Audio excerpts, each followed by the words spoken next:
My son told me I wasn't welcome for Christmas. He said I would ruin the aesthetic of his $1 million home. He thought I was just a poor retired old man living on a pension. He forgot who I was. He forgot that I was the one who owned his aesthetic. That night, I made one phone call. By the time I was done, my son wouldn't just lose his house. He would lose everything he thought he knew about his life. My name is Gregory Stone, and I am 70 years old. The engine of my 10-year-old Ford F-150 rumbled as I pulled off the main highway, the tires crunching on the pristine paved road of the Austin suburbs. This part of the city always felt foreign to me, like a different planet. The houses weren't just houses. They were statements. Sprawling, sterile monuments of glass and white stone sitting on lawns so green they looked fake. To everyone in this neighborhood, I was exactly what I appeared to be, an old man, widowed, living a quiet life on a factory foreman's pension. My Carhartt jacket was worn at the elbows, my hands were calloused, and my truck had seen better decades. It was a good cover. It had been a good cover for 15 years. I was on my way to my son Nathan's house. He's 42, my only child. Today was my granddaughter Emily's 7th birthday, just a few days before Christmas. In the passenger seat, wrapped in a soft blanket, was her gift. It was a dollhouse. But it wasn't some plastic thing you buy at a big box store. I had spent the last 6 months in my workshop crafting it by hand. It was a perfect 1/12 scale replica of the first home I ever shared with my late wife, Clara. A tiny 2-bedroom bungalow on the east side. I'd carved every miniature cedar shingle for the roof. I'd hand-painted the tiny blue shutters. I'd even replicated the slight familiar warp in the front porch boards. That little house was built from 6 months of my time, my memory, and my love. I pulled up in front of Nathan's home. It was a $1.5 million block of modern architecture. The driveway was already packed with high-end cars. BMWs, a few G-Wagons, a shiny new Mercedes. My old Ford looked like a stray dog that had wandered into a pedigree dog show. I could hear the party from the street. Loud music, the high-pitched laughter of adults drinking expensive wine in the middle of the day. I parked on the street, carefully lifted the heavy dollhouse, and walked up the long stone path. I felt a familiar tightness in my chest. This wasn't the world I'd built for Nathan. This was the world his wife Diana had built using him. My love for Emily was the only reason I ever set foot on this property. I rang the bell. The music was so loud it took a moment. Then the heavy pivot-style front door swung open. Nathan stood there. He was wearing a crisp linen shirt that probably cost $300. His hair was perfectly styled. For a split second, his face lit up with a generic party smile, but when he saw me, the smile didn't just fade. It evaporated. It was replaced by a look of pure, unadulterated panic. "Dad," he stammered. He physically stepped onto the porch, pulling the massive door almost closed behind him, blocking my view of the party. "Dad, what are you doing here?" My own smile faltered. The cold Austin air nipped at my ears. "What do I mean, son?" "It's Emily's birthday. You invited me last week, remember?" I held up the dollhouse. "I finished her gift." Nathan didn't even look at the gift. His eyes darted past me to my truck parked on the street. He winced as if the very sight of it caused him physical pain. "Dad, I know. It's just, today is really not a good time. It's chaotic." "I won't stay long," I said, my voice starting to feel as old as I looked. "I just want to give this to Emily and wish her a happy birthday." Before he could answer, the door swung open again. Diana. She was 40 and she was a presentation. A sleeveless white dress that looked like it was sculpted from marble. Her face was ironed smooth by ambition and expensive treatments. Her blonde hair was perfect. Her eyes didn't just look at me. They assessed me, valued me, and dismissed me in less than a second. "Nathan," she said, her voice a sharp, cold whisper that cut right through the party noise. I thought you handled this. Nathan flinched. I was just about to, honey. Diana's eyes raked over my Carhartt jacket, my old jeans, my work boots. Then she looked at the dollhouse in my hands with pure disgust. She turned back to Nathan. She didn't bother to lower her voice. She wanted me to hear. Get him to leave, now. My parents are flying in tonight for the holidays. I cannot have that. She gestured vaguely at me at my truck at the dollhouse, ruining the entire aesthetic for Christmas. It's embarrassing. Just deal with it. She didn't wait for an answer. She just turned and vanished back into the warmth and laughter of the party, the heavy door clicking shut behind her. I stood there. The music pulsed. Embarrassing. Aesthetic. I looked at Nathan. His face was flushed beet red. He couldn't meet my eyes. He was staring at the perfect, expensive slate tiles of his porch. He was a 42-year-old man, a father, a husband, and he was completely, utterly terrified of his own wife. Dad, he mumbled, running a hand through his perfect hair. Dad, listen. She's just stressed. You know how these parties are. I know how she is, Nathan, I said, my voice quiet. No, you don't understand, he said, getting defensive. She's right. It's just not a good time. We have important guests. And about Christmas. He took a deep breath, finally looking up at me. His eyes were pleading with me to make this easy for him. About Christmas, Dad. It's going to be packed. Her whole family is coming.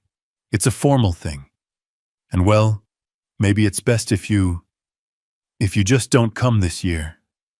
We weren't expecting you. We weren't expecting you. The words hit me. But it wasn't the way you see in the movies. There was no sudden sharp pain. The sadness didn't come. Instead, a profound cold clarity settled into my bones. The kind of clarity you get in the dead of winter right before a storm when the air is perfectly still and sharp enough to cut. I looked at the dollhouse in my hands.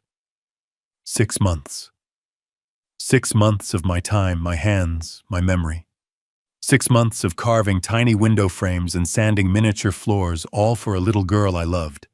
All for a son who was now telling me I wasn't good enough to be seen by his new rich family. I looked back at Nathan, at his expensive shirt, at his terrified, weak eyes, and for the first time I didn't feel anger. I felt pity. And then I smiled. It was not a kind smile. It was a smile he had never seen before.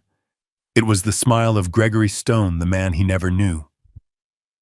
Okay, Nathan, I said, my voice suddenly light, almost cheerful. I understand completely. Aesthetic. I wouldn't want to be a bother. Dad, it's not like that. No, it's fine, I said, holding up a hand. You're busy. Your guests are waiting. I bent down and placed the dollhouse, all 6 months of my love, on the cold slate porch. It looked small and terribly out of place, just like me. You have a good party, son. I turned and walked away. I didn't run. I didn't stomp. I walked step by steady step back to my old, embarrassing truck. Dad. Wait. I heard him call from the porch. I didn't mean, Dad, don't forget your gift. I got into the F-150. I put the key in the ignition. The engine turned over with a familiar, reliable growl. I looked in the rearview mirror. Nathan was standing on his porch next to the dollhouse, wringing his hands. He looked small and pathetic. I put the truck in gear and drove away. I didn't look back. He thought I was a poor old man. He thought I was a burden. He thought he and his wife were in control. He had forgotten who I was. He had forgotten who he was. It was time to remind him. I didn't drive home. My home, the small 2-bedroom bungalow where Nathan thinks I pinch pennies, was on the other side of town. I drove the opposite way. I drove east, past the airport, past the new high-tech campuses, and deep into the industrial sector. The part of Austin that doesn't make it onto postcards. The part where the roads are cracked and the buildings are just giant windowless boxes of corrugated steel. The truck rumbled over a set of railroad tracks. The sky was turning a bruised cold purple as the sun set. I didn't feel the sting of Nathan's words anymore. That aesthetic comment. The casual, brutal dismissal. It wasn't stinging. It was clarifying. It was the final heavy click of a deadbolt sliding into place. I pulled up to a nondescript warehouse at the end of a dead-end street. A faded sign on the chain-link fence read, GS Woodworking. It was a dummy corporation, one of many a shell I'd set up decades ago. My old Ford looked perfectly at home here, parked among rusted delivery vans and discarded shipping pallets. I got out. The air smelled of diesel and ozone. I keyed a long code into a rusted, unassuming keypad on a steel side door. The lock buzzed a heavy sound, and I stepped inside. The first floor was exactly what it looked like, a cavernous, dusty, and dormant workshop. Old lathes, drill presses, and massive table saws sat under heavy gray tarps covered in a fine layer of sawdust. This is what Nathan thought I did with my retirement. He thought I piddled around with wood. It was my hobby, yes. But it was also my cover. I walked to the back past a defunct break room where a single fluorescent light flickered erratically. I entered what looked like a dark, greasy storage closet filled with old manuals and oily rags. I pushed aside a heavy rolling steel shelving unit. Behind it was not drywall. It was a reinforced steel door with a biometric hand scanner. I placed my right hand on the cold glass. A small green light scanned my palm. The machine hissed, and the vacuum-sealed door clicked open. The room I stepped into was silent, cold, and dark. I flipped a single switch. It wasn't a workshop. It was a command center. A long, curved desk faced a wall of 6 large monitors. They hummed to life, bathing the windowless room in a cool blue light. A secure server rack blinked silently in the corner next to a private satellite uplink. This wasn't a foreman's retirement den. This was the private office of a man who moved millions of dollars before most people finished their morning coffee. I sat down in the black leather chair, the kind that costs more than my truck. I looked at the desk. There was only one item on it besides the keyboard. It was a small, custom-engraved brass plaque, a retirement gift from my old partner Peterson. It didn't in lot say Gregory Stone. It just said Stone. Because I am Stone.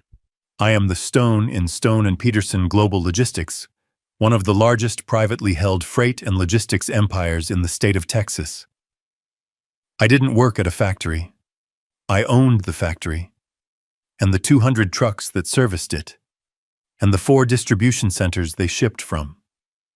I didn't retire 15 years ago with a small pension and a gold watch. I retired after a strategic buyout that made the front page of the Wall Street Journal's business section. My current net worth as of this morning's market close was $82 million. $82 million. And my son, my only child, my heir, had just told me I wasn't welcome for Christmas because my worn-out jacket and my old truck would ruin his aesthetic. I looked at the only photo in the room framed on the wall opposite my desk. It was Clara, my late wife. She was laughing, her eyes crinkling at the corners.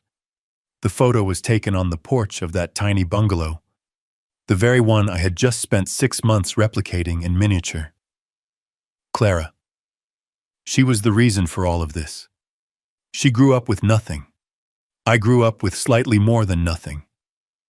When Peterson and I started the company, it was just the 2 of us and 2 rented flatbed trucks. We worked 20-hour days. We built this thing from grit, diesel fumes, and handshake deals. When the money finally came, it didn't trickle in. It came like a flood. And it terrified her.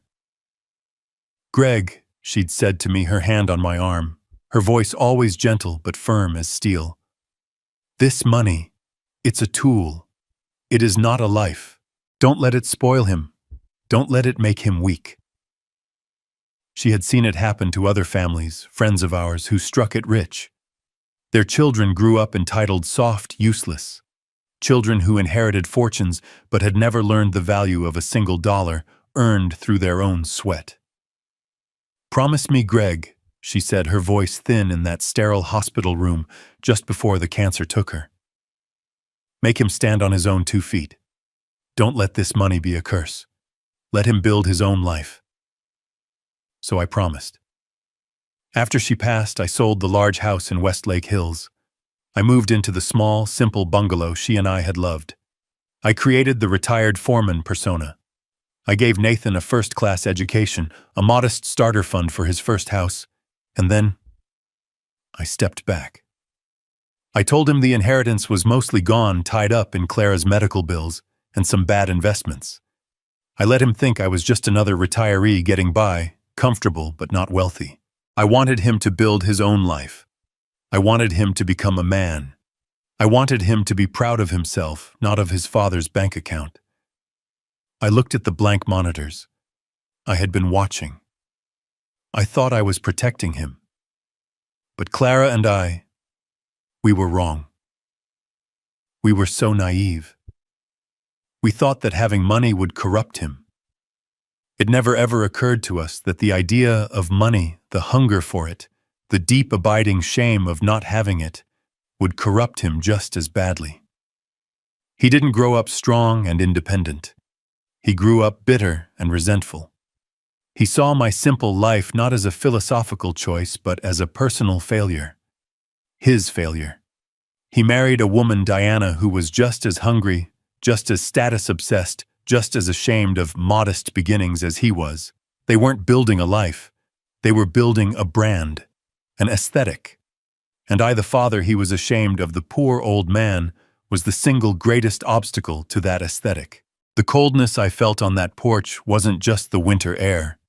It was the absolute chilling realization that my life's greatest project, my son, was a catastrophic failure. My promise to Clara, my grand 15-year experiment in humility, had backfired completely. It hadn't made him strong. It had made him cruel. My fingers, steady and sure, moved across the encrypted keyboard. I brought up a secure line. It rang twice. "Peterson?" His voice was gravelly professional. Always professional. Paul Peterson had been my lawyer, my financial advisor, and my closest confidant for 40 years. He was the only other person on earth who knew the full truth. "It's Greg," I said. The temperature in the command center was a constant 68 degrees, but my voice felt colder. "Greg." He paused. He knew my voice. He also knew I never called him from this line unless something was wrong. "What's happened?" "I need you to pull up a file," I said, ignoring his question. "The Nathan Stone Family Trust." I heard the sound of typing on his end. Paul was old school, but he was fast. "Got it," he said. "The Austin property, the one in the preserve, $1.5 million valuation. What about it?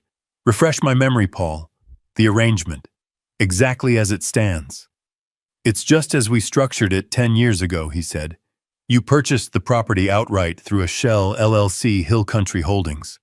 You then created the trust and transferred the title to it. We set up a fake mortgage agreement through a third-party servicing company. Nathan thinks he's paying a $3,000 mortgage every month to some bank in Delaware. And where does that $3,000 actually go?" I asked, though I already knew the answer. I just needed to hear it. I needed to pour salt on the wound. "As per your instructions," Paul said, "it's rerouted. 100% of it is deposited directly into a separate shielded investment trust for your granddaughter, Emily Stone. As of this morning, that account holds." I heard more typing. "Just over $430,000. It was a brilliant setup, Greg. A forced savings plan for his daughter." His daughter, my granddaughter. The little girl whose birthday party I was just kicked out of. The little girl whose father was ashamed of me. I looked at the blank monitors. I thought about the dollhouse sitting on that cold slate porch. "Cancel it," I said. The silence on the other end was heavy. Paul wasn't just my lawyer. He was my friend. He'd held Clara's hand at the funeral with me. "Greg," he asked, his voice careful, "what do you mean, cancel it?" "I mean exactly that. Cancel the entire arrangement, today. I want you to dissolve the trust's claim on the property, transfer the title from Hill Country Holdings back to the main Stone and Peterson corporate portfolio, shut down the fake mortgage agreement, and I want you to stop the automatic rerouting of that $3,000 payment. Greg, if you do that, the servicing company will register an immediate default." "I know," I interrupted. "That's the point. But, Nathan, he'll be blindsided." "He'll be fine," I said, my voice flat. "He's worried about his aesthetic. This will give him something real to worry about." Paul was quiet for another long moment. He knew not to push, but he had to be sure. "This is a significant move, Greg.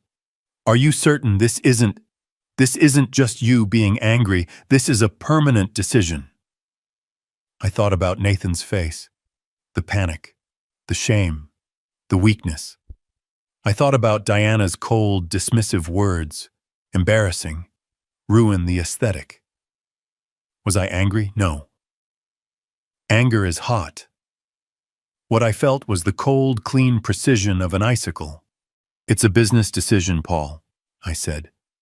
"The asset is being mismanaged. The current occupants are unreliable. They are a risk to the brand.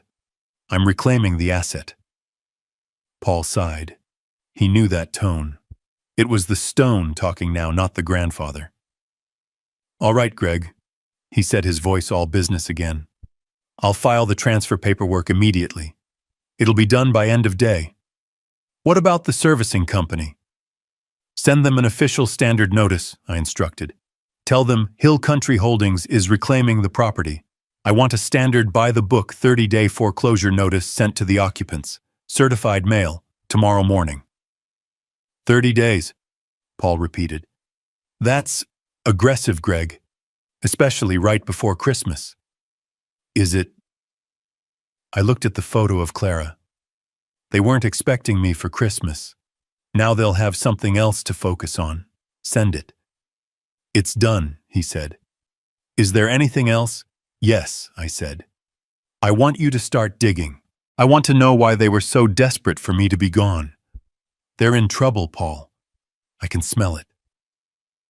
Nathan lied to me 6 months ago about his job. He had me co-sign a $200,000 line of credit. He said it was just in case. I want to know if he's touched it.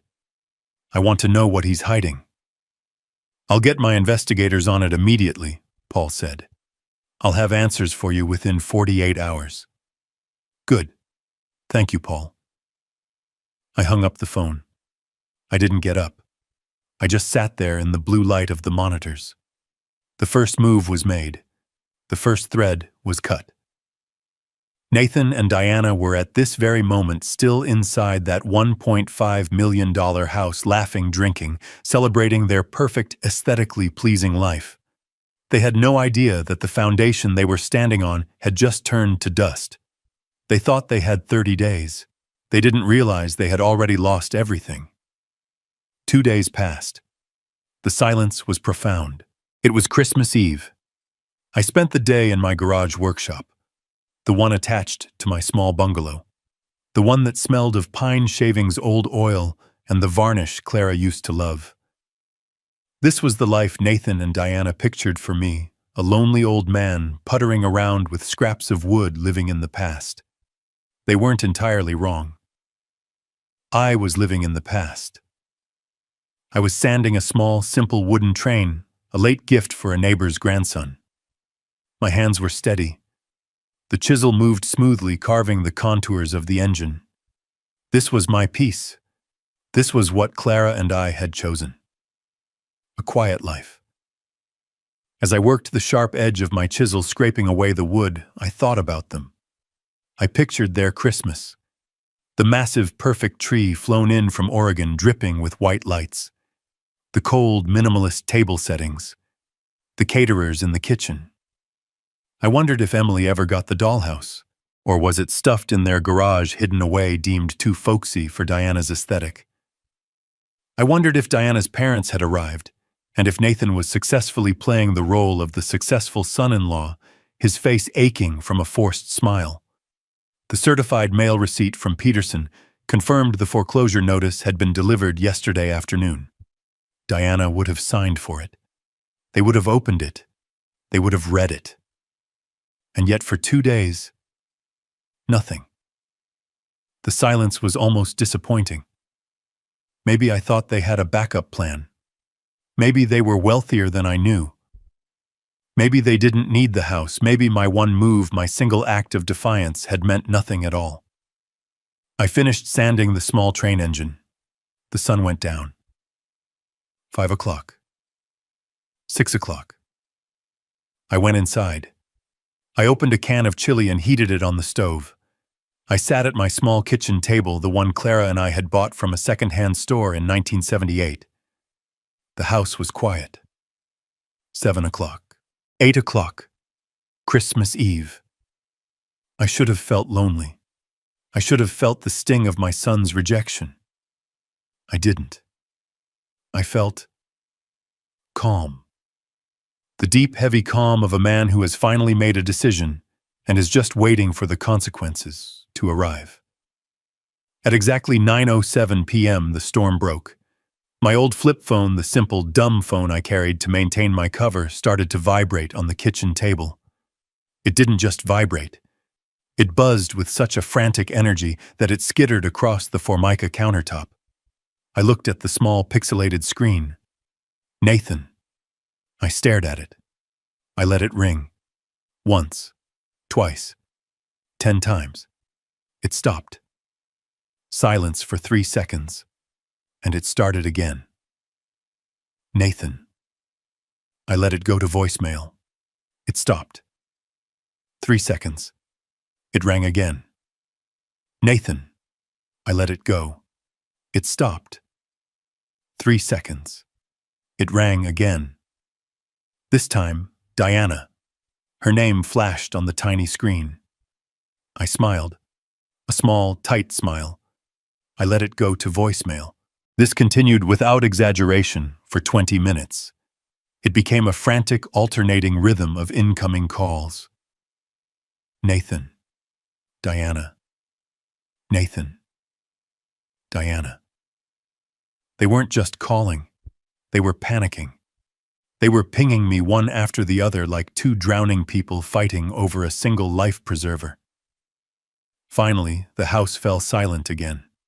The phone lay on the table, exhausted. I picked it up. The screen glowed with notifications. 38 missed calls. 22 new voicemails. I poured myself a glass of water. I sat down. I turned on the speakerphone. I pressed play. The first message was Nathan. His voice was unrecognizable. It wasn't the voice of the confident, dismissive man who'd turned me away from his porch. It was the high-pitched, breathless squeal of a terrified boy. Dad! Dad! Pick up the phone. What did you do? What did you do? The bank called. They said the house. Dad. It's a foreclosure. They said we have 30 days, 30 days. It has to be a mistake. It's Christmas, Dad. You have to call the bank. You have to fix this. Fix this. The message ended with an abrupt fumbling click. The next one started instantly. Diana. Her voice wasn't a squeal.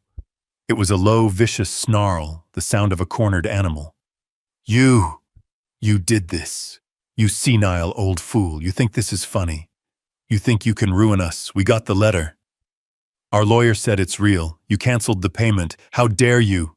You will call them back and you will fix this right now, or I swear to God. Gregory, I will. Click. The next message. Nathan again, this time clearly sobbing. Dad, please. Diana's parents are here. They heard everything. They're looking at us like, Dad, my life is over. My job, the house, everything. You have to fix this. It was just a stupid comment about Christmas. It was just a stupid comment. You can't destroy our lives over a stupid comment. Click. Diana again. Gregory, if you don't pick up this phone, we are coming over there. We are driving over right now, and you will fix this, you miserable, selfish old... Click. I listened to all 22 messages. It was a symphony of desperation. A chaotic hour-long opera descending from confusion to rage to weeping to outright incoherent threats. When the last message finished, I pressed delete. I sat back in my chair. The house was silent once more. I analyzed what I had just heard. The panic. The sheer animal terror in their voices. And something didn't add up. Losing a house is bad. It's a catastrophe. Having it happen on Christmas Eve in front of your wealthy in-laws is a humiliation beyond words. I understood that. But this was more than humiliation. This was Armageddon. This was my life is over terror. This was not the reaction of a successful 42-year-old man and his wealthy wife who just lost their primary residence. They would be embarrassed. They would be furious. But destroyed, no. If they lost this house, they would simply move. They would rent. They would downsize. They would be angry, yes. But they wouldn't sound like their world had just ended. This reaction wasn't about losing a $1.5 million house. This was the reaction of two people who had just lost their only lifeline. This was the panic of people who didn't just lose their aesthetic. They had just lost their escape route. They weren't just worried about where they were going to live. They were terrified of what they were running from. I looked at the dark screen of my flip phone. My son had lied to me 6 months ago. He had looked me in the eye, his own father, and lied about the stability of his job. He'd manipulated me into co-signing a $200,000 line of credit. He said it was just in case. And I realized with a sudden sinking certainty that this foreclosure wasn't the end of my plan. It was just the beginning. They were hiding something much, much bigger, and I was about to find out exactly what it was. The phone was silent now. I sat in the quiet of my kitchen, the old clock on the wall ticking loudly, each sound a heavy thud against the silence. 38 missed calls, 22 voicemails. The reek of their panic, their rage, their absolute primal terror still hung in the air, thick as smoke. I replayed the sounds in my head.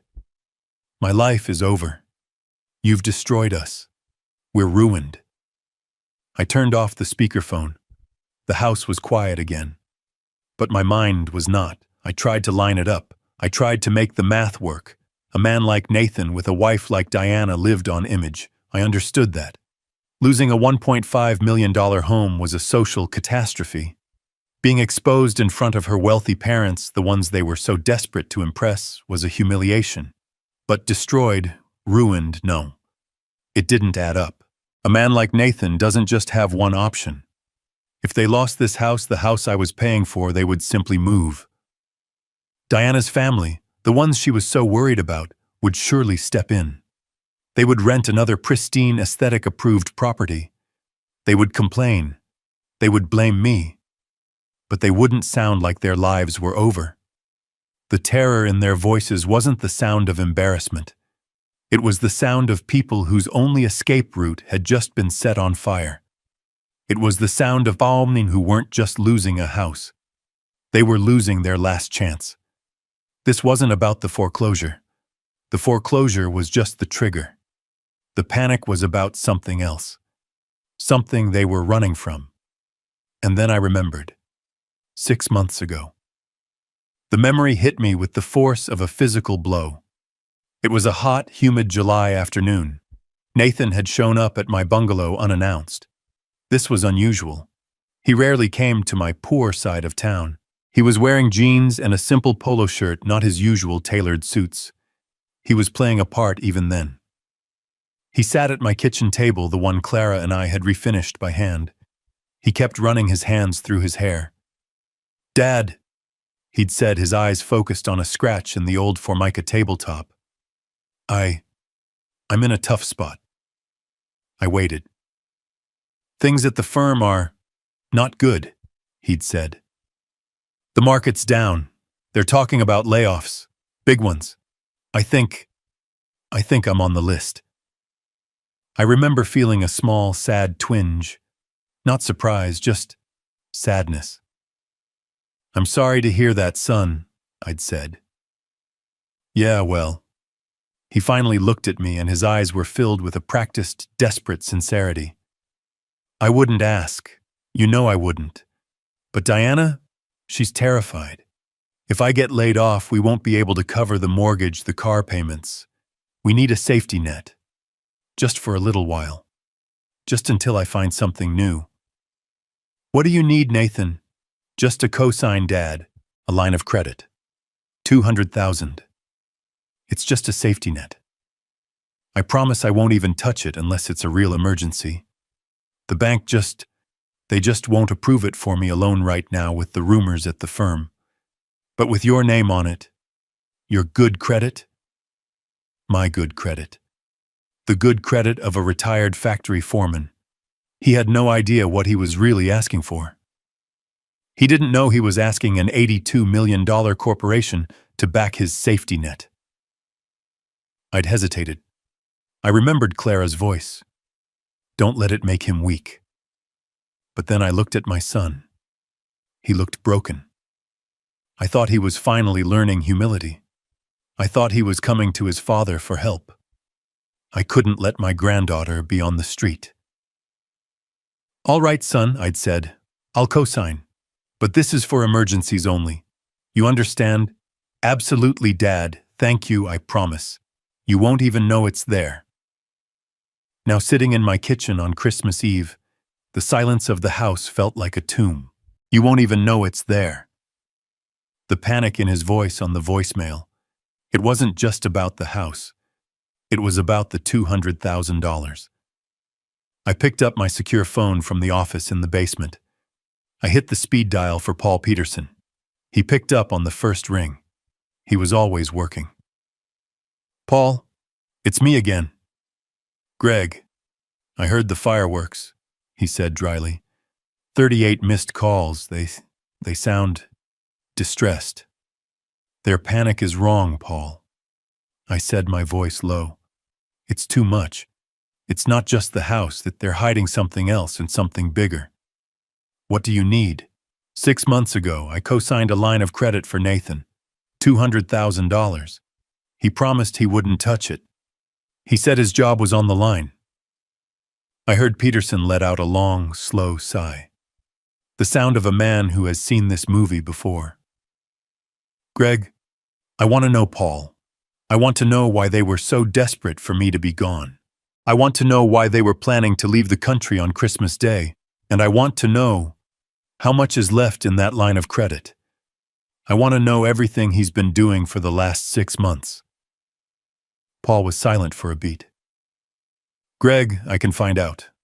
I can have answers for you by morning. But you have to be prepared.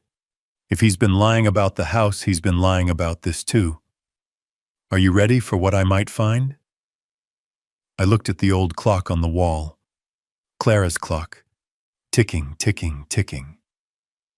I'm not the one who needs to be ready, Paul, I said. He is. It was Christmas morning. The rest of the city was quiet, a world of rustling wrapping paper and family breakfasts. I was in my command center, the windowless, secure office hidden behind the dusty facade of my warehouse. I'd been there since 5 a.m., staring at the dark monitors, nursing a cup of black coffee that tasted like ash. I was waiting. The encrypted line chirped exactly at 8:01 a.m. I hit the speaker. Paul? Greg. That was all it took. In 40 years, I have heard Paul Peterson's voice deliver news of corporate takeovers, hostile mergers, and the death of my wife. I know all his tones. This was one I hadn't heard before. It was the sound of a man who was professionally disgusted and personally heartbroken. You're on speaker, Paul. Tell me what you found. I'll start with the line of credit, he said, his voice clipped all business. The $200,000 line you co-signed 6 months ago. You asked if he'd touched it. And he didn't just touch it, Greg. He activated it the same day you signed, the same day. The first withdrawal was for $50,000. The remaining $150,000 was drained in 4 separate transactions over the next 2 weeks. The account has been sitting at a zero balance, accumulating interest for 5.5 months. The coffee cup felt heavy in my hand. He had lied to my face. The safety net wasn't a safety net. It was the plan. He'd come to me after he already knew he needed the money. "All right," I said. "That's the what. Now tell me the why." "His job." I heard Paul take a deep breath. This was the one he didn't want to say. "Greg, Nathan wasn't worried about getting laid off." I waited. "He was fired 6 months ago, the day before he came to you for the line of credit." I closed my eyes. The image of him in my kitchen 6 months ago, looking so beaten down, so humble, flashed in my mind. It was all an act. A performance to secure $200,000 from his poor old father. "Why?" I asked. My voice was quiet. "What did he do?" "It wasn't a layoff, Greg," Paul said. "It was termination for cause. I spoke to their general counsel. He didn't want to talk at first, but when I mentioned my name, and your name, he opened up. He said they were trying to handle it quietly out of respect for you, but they were building a case. A case for what?" Paul stopped dancing. "Embezzlement." The word just hung there in the sterile air of the office. Embezzlement. It wasn't a word I associated with my family. It was a word for spreadsheets, for newspapers, for strangers in cheap suits being led into courthouses. It wasn't a word for my son. "He didn't just take a little Greg," Paul continued, his voice hardening. "He'd been at it for over a year, skimming from client escrow accounts, moving fractions of pennies, then whole dollars, then thousands. He was smart. He covered his tracks. But he got greedy. He got sloppy. They caught him." I tried to breathe. "How much?" "Their internal audit found he'd stolen just over $190,000. I did the math in my head. He stole $190. He borrowed $200. He'd used my money, my good name, to pay back the money he'd stolen. He'd used fraud to cover up his theft." "So, the line of credit, he paid them back?" I asked. "He did," Paul confirmed. "He paid the firm back in full anonymously through a third-party account. He was trying to make the criminal charges go away. He was trying to pay out their silence before they filed a report." "And did they pay?" "No," Paul said. "They took the money, but they're still filing. Embezzlement is a felony. Restitution doesn't just make it disappear. They're preparing the criminal case now. They were going to serve him the papers after the new year." I stood up and walked over to the concrete wall of the warehouse. I pressed my forehead against the cold, rough surface. My son was a thief. He wasn't weak. He wasn't just influenced by his greedy wife. He was a criminal. He had looked me in the eye and manufactured a lie about layoffs to manipulate me into giving him the money he needed to cover his own crime. And I had fallen for it. Gregory Stone, the man who had built an $82 million empire by reading people, by never missing an angle, had been played like a cheap fiddle by my own flesh and blood.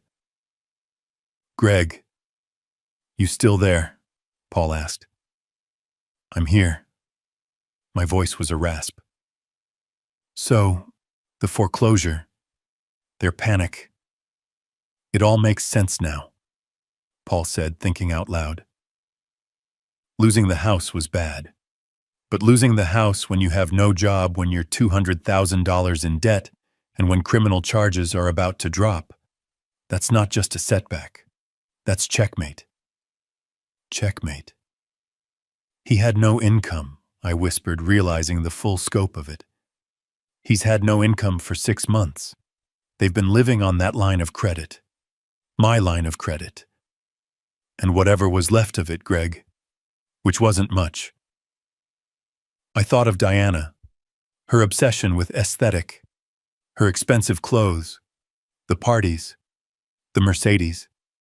They weren't just living beyond their means. They were living entirely on my means, on my name. "Thank you, Paul," I said. "There's one more thing," he said. "The why. Why were they so desperate for you to be gone by Christmas? It's not just because they were hiding this. It's worse." My blood ran cold. "Worse? How can it possibly be worse than embezzlement, Paul?" "I'll have the full report for you tomorrow," he said. This part I need to verify in person. It's unbelievable. Greg, just stay safe. And don't talk to them. Not until you've heard what I have to say." He hung up. I stood in the silence of my office. The calm I felt on Christmas Eve was gone. The cold precision was gone. It was replaced by a slow, burning, radioactive rage. He hadn't just insulted me. He hadn't just lied to me. He had used me. He had used my love, my trust, and my good name to cover up a felony. And he was still hiding something. I looked at the phone. I knew they would call again. They were desperate. They were trapped. And trapped animals are the most dangerous. I picked up the phone and dialed my head of security. "Alex," I said, "I need a full surveillance team on my son's house. I want to know who they talk to. I want to know where they go. And I want a detail on my granddaughter, Emily. Effective immediately." My son thought he was fighting for a house. He had no idea what he had just started. I was still trying to process the numbers. $190,000. Stolen. $200,000. Borrowed. My name. My debt. My son a criminal. My entire life I had built a fortress of financial security. I had done it to protect my family, to give them the one thing Clara and I never had: peace. And in one afternoon, my son had taken that fortress, my name, my reputation, and he had tied it to his own sinking ship. "So," I said, my voice barely a whisper, "he's broke. He's a thief. He's facing prison. And I'm left holding the bag for 200 grand. "That's the shape of it, Greg." Paul's voice came over the speaker, heavy with the bad news. "But that's just the what. It still doesn't explain the why. Why Christmas? Why the desperation to get you out of that house? Why the 38 missed calls? It still felt disproportionate." I ran my hand over my face. "What do you mean it sounds like a pretty complete picture of desperation to me, Paul?" "No," Paul said. "Think like they do. They're cornered. They're rats. They've just lost their house. They're about to be exposed. What's their next move? They don't just sit there and wait for the police. They run." I leaned forward, my hands gripping the edge of my desk. "Go on." "I did what you asked, Greg. I dug deep. I put our investigators on their travel records, their recent purchases, their online activity. And I found it. This wasn't just about hiding the foreclosure notice from you. This wasn't just about aesthetic. This was about their exit strategy. Your son and his wife, Greg, they were planning to flee the country." The words hit me. Flee. Abandon everything. Abandon me. Abandon their daughter. "Where?" I asked. "One-way tickets. Booked 3 weeks ago. Departing from Austin Bergstrom International Airport. Destination Owen Roberts International Airport. Grand Cayman. The Cayman Islands. Of course. A non-extradition country. A place to disappear with whatever money you had left." "And the departure date, Greg," Paul said, his voice dropping. "That's the kicker. The departure date was today, December 25th, Christmas Day, 3:30 p.m. It all clicked into place.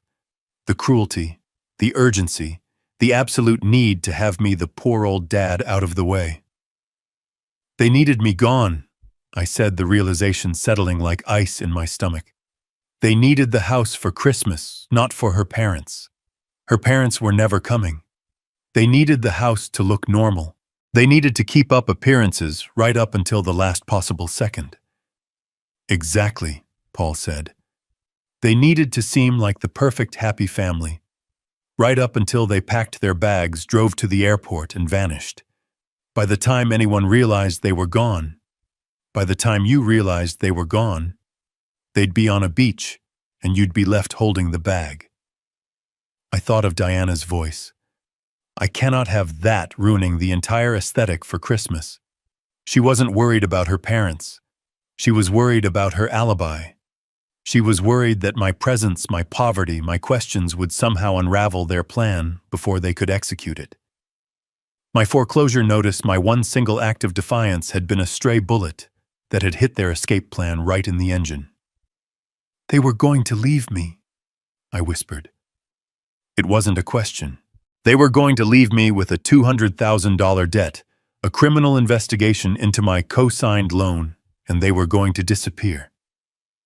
They weren't just running from the law. They were running from me. They were going to abandon their daughter, Emily. My blood ran cold. Wait, Paul. The tickets. You said one-way tickets. Plural. Who was traveling? I heard Paul shuffle some papers. 2 adult tickets, Greg. Nathan Stone. Diana Stone. That's it. I felt the floor drop out from under me. What about Emily? What about my granddaughter? Paul was silent. Paul, I said, my voice rising. What about the 7-year-old girl? Her birthday party was just 2 days ago. Greg, Paul said, his voice quiet, pained. There was no ticket for Emily. They were leaving her behind. I couldn't speak. I couldn't breathe. This was a level of monstrousness I was not prepared for. To rob your own father, to betray him, to flee. That was greed. That was cowardice. But to abandon your own child, your 7-year-old daughter, to abandon her on Christmas Day, to leave her behind, to face the fallout of her parents' crimes. That wasn't just greed. That was pure, unadulterated evil. They were going to leave her with me. The senile, incompetent old man they were so ashamed of. That was their plan. Leave the girl, take the last of the cash, and disappear. Paul, I said, my voice shaking not with rage but with a horror so profound it made me sick.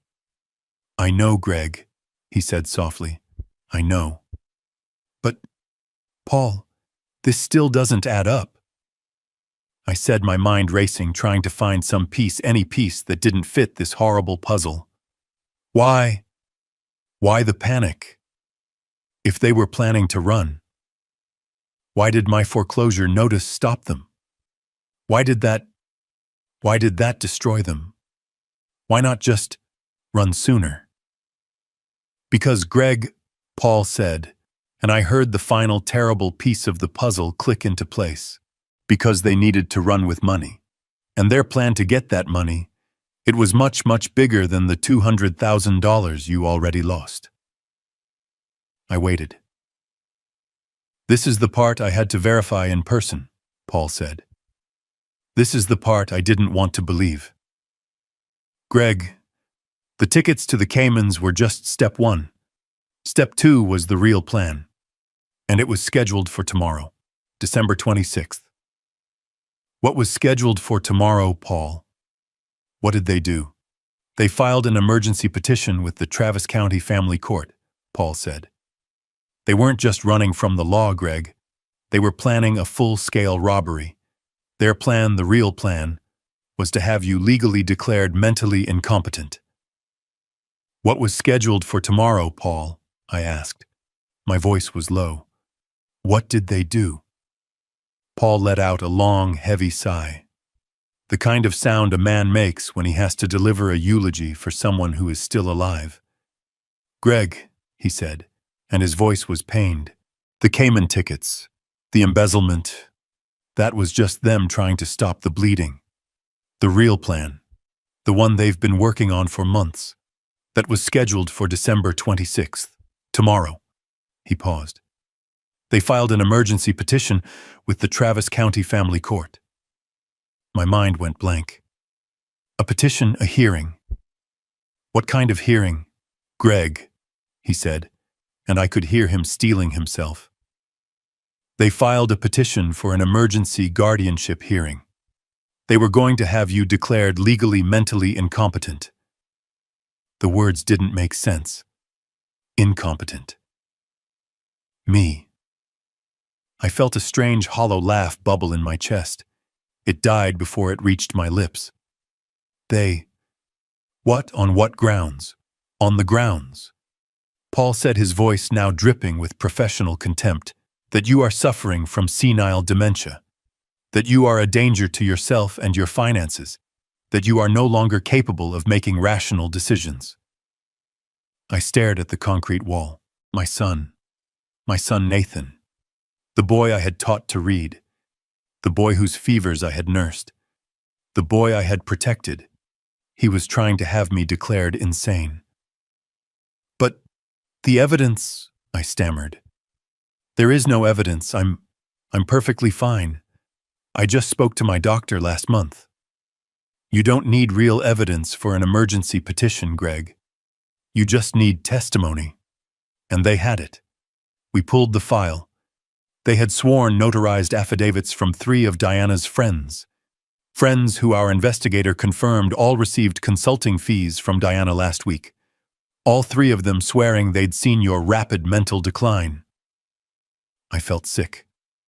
They had a full narrative, Greg. Paul continued, his voice cold as a scalpel. They painted a picture.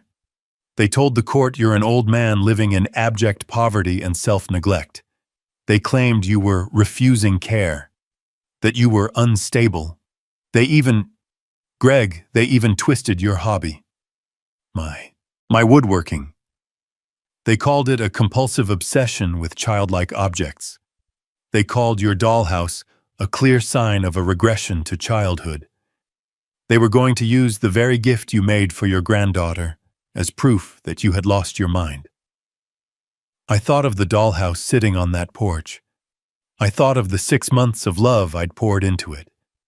And they were going to use that as a weapon. The plan was simple, Greg, Paul said. They would show up to the hearing tomorrow as the concerned family. They would present the affidavits from their paid-off friends. They would tell the judge with tears in their eyes that you had become erratic and paranoid. They were even going to use the incident at the party against you. What, but they were the ones who… Of course, Paul cut in. It's perfect. They'd say, we invited him for his granddaughter's birthday, Your Honor, and he just stared at us, left his gift, and drove away. He was confused. He didn't even recognize us.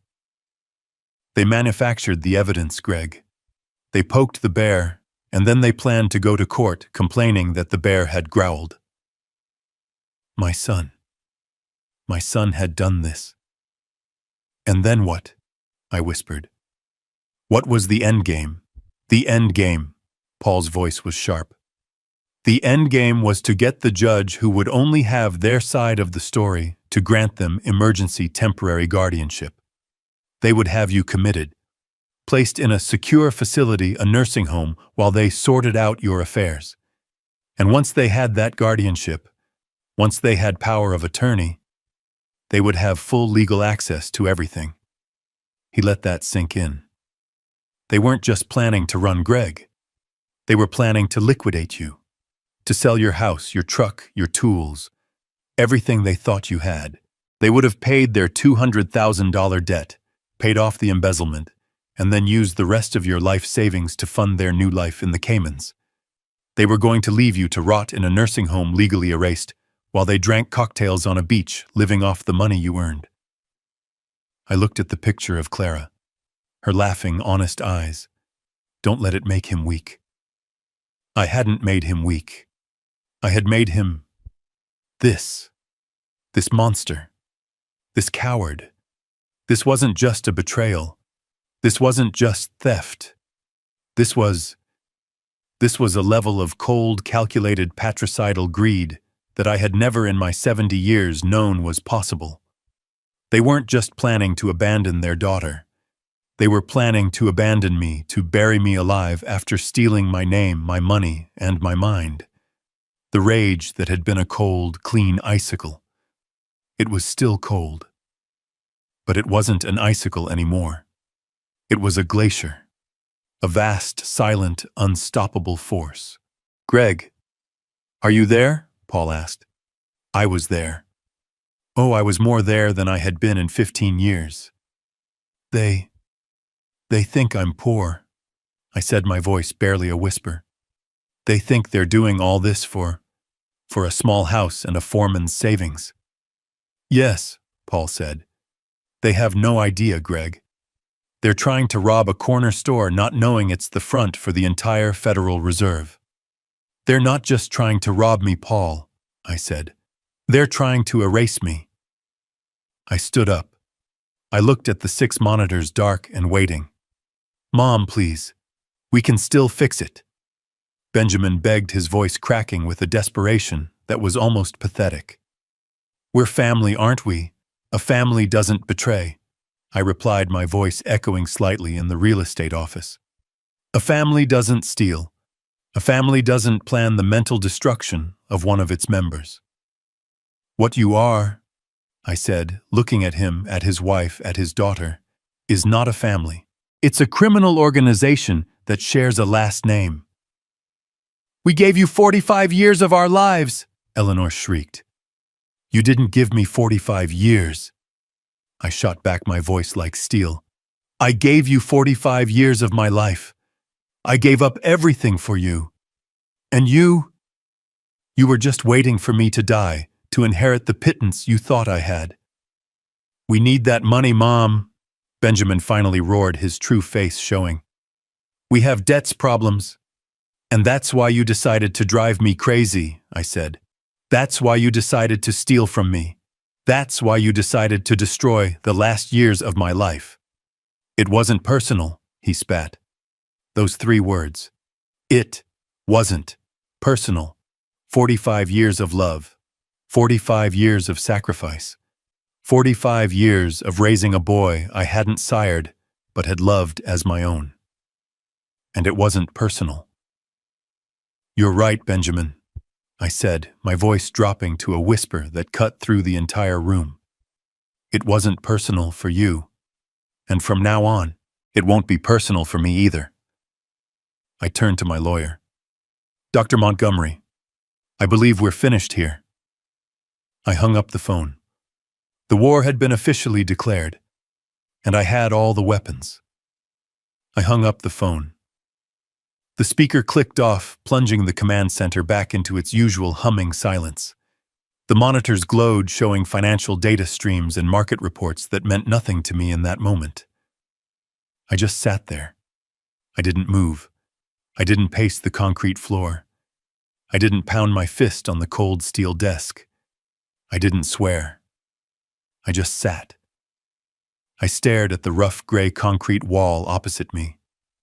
I listened to the quiet rhythmic whir of the server rack. I counted the seconds as they ticked by in my head. 1, 2, 3. I sat there motionless for 10 full minutes. The hot burning rage I felt when I learned about the embezzlement, that was gone. The shock I felt when I learned about the line of credit, that too was gone. All of it had been burned away like fuel, leaving something else in its place. Ice. A profound structural and perfectly clear sheet of ice was forming inside my chest. They hadn't just insulted me. That was the party 2 days ago. They hadn't just lied to me. That was the line of credit 6 months ago. They hadn't just stolen from me. That was the embezzlement. No. This was something else entirely. They had planned to erase me, to have me declared incompetent, to use my love for my granddaughter, the dollhouse I built with my own hands, as a weapon to prove I was insane, to lock me away in a facility, to strip me of my name, my mind, my identity, and my freedom. This wasn't just a betrayal. This wasn't just a theft. This was an execution. They were planning to bury me alive. A senile old man, a burden, a man who had lost his mind, a man who refused care. The narrative they had built, it was perfect, and I had walked right into it. My simple clothes, my old truck, my quiet life, my obsession with woodworking. I had spent 15 years building my cover to protect my son from the poison of wealth, and he in turn had used that very cover as the blueprint to destroy me. The irony was so sharp, so perfect, it almost made me admire the sheer diabolical efficiency of it. They thought they were attacking a poor, retired foreman. They thought they were kicking a sleeping dog. They had no idea they had just kicked a hibernating grizzly bear. 10 minutes were up. The ice was fully formed. I knew exactly what to do. I picked up the secure phone. I dialed Peterson. He answered on the first ring.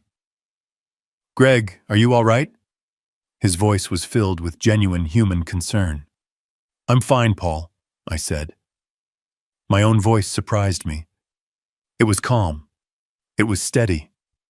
It was the voice I used to use in the boardroom, the one right before I was about to gut a competitor and sell their company for parts.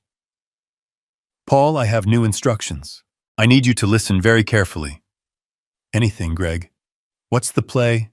"First," I said, "the foreclosure notice we sent." "Yes. Cancel it." There was a stunned silence on the other end of the line. "Greg, I don't understand. I thought that was the point." "You thought I wanted to punish them by taking the house," I said.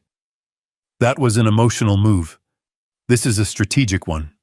I don't want them panicked about the house. I want them panicked about the money." "Go on," Paul said, his voice shifting. He was back. He was all business. He understood. "Cancel the foreclosure immediately. Call the servicing company. Tell them it was a clerical error, a system mistake. Restore the fake mortgage agreement. Restore everything related to the property. I want Nathan to wake up tomorrow morning, check his account, and see that the house is safe.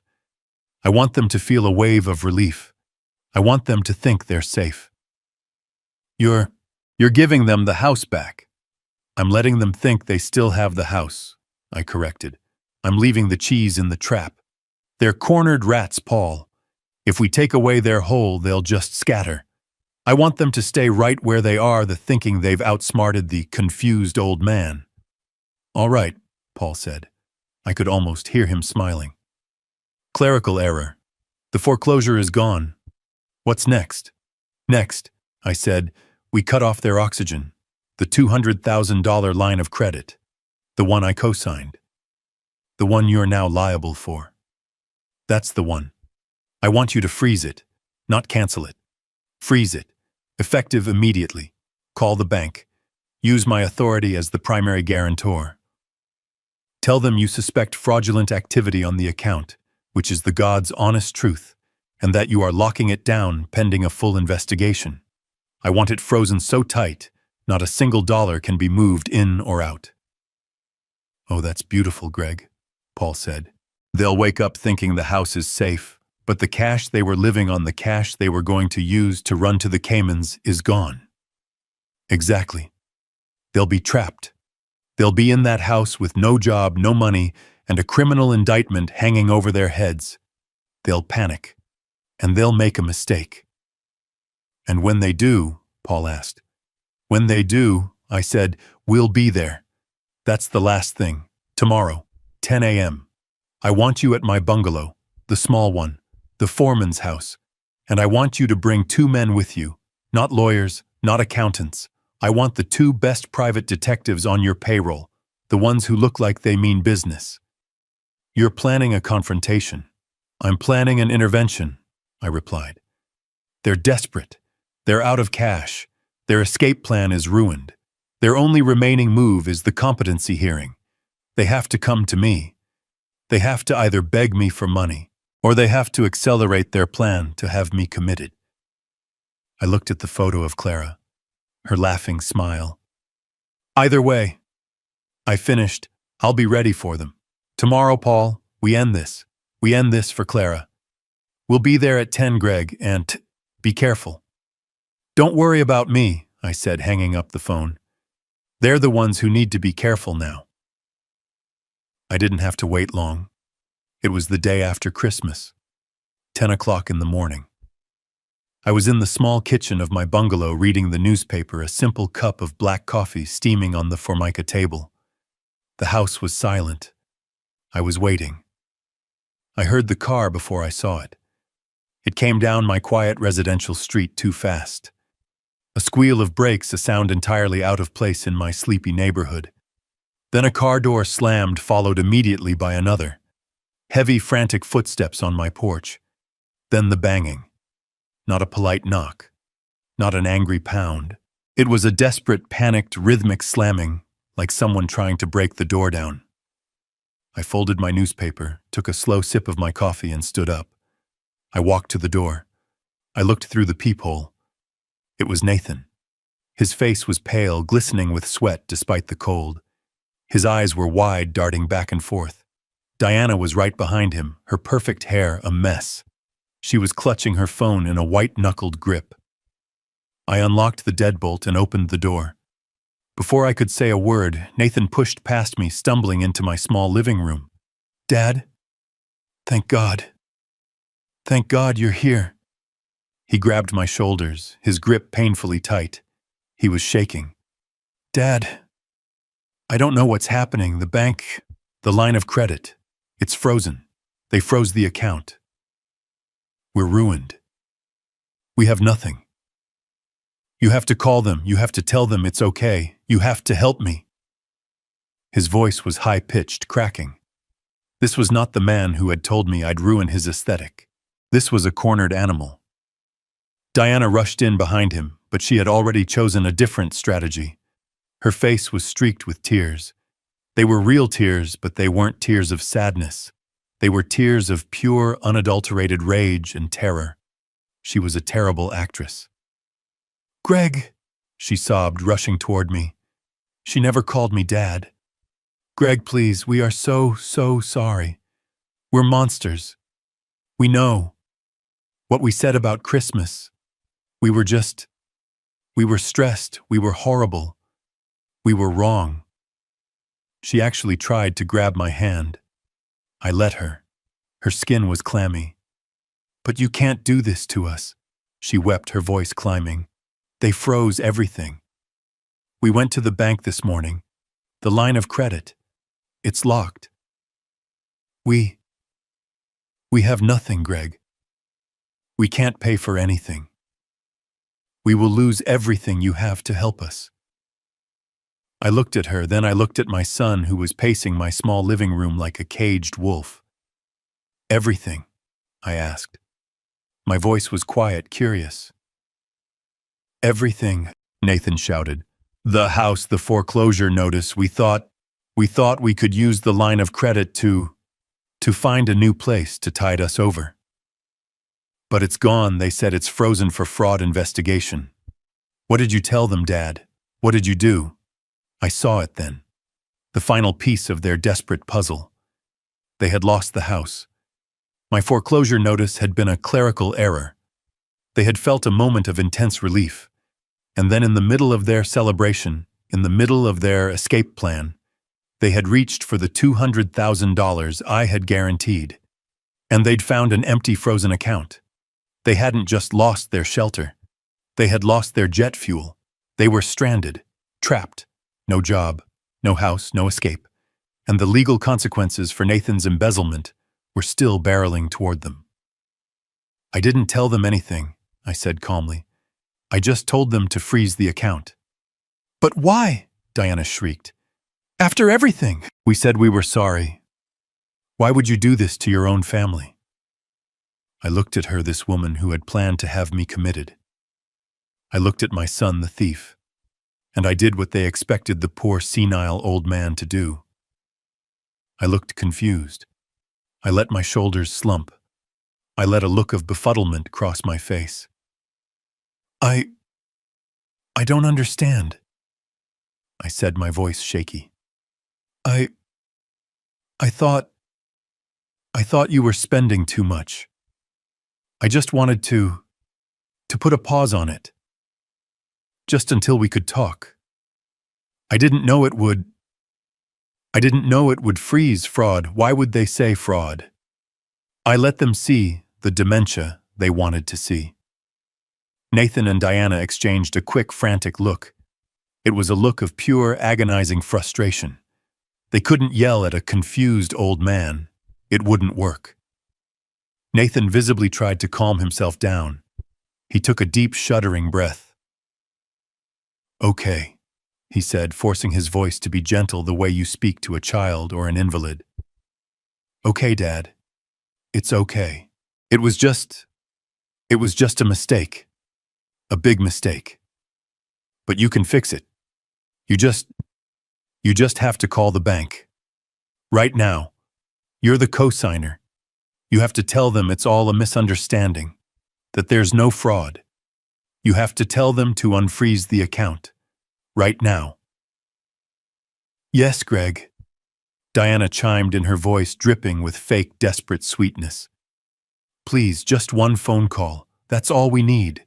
Then we can all sit down and talk. We can fix everything." They were lying again.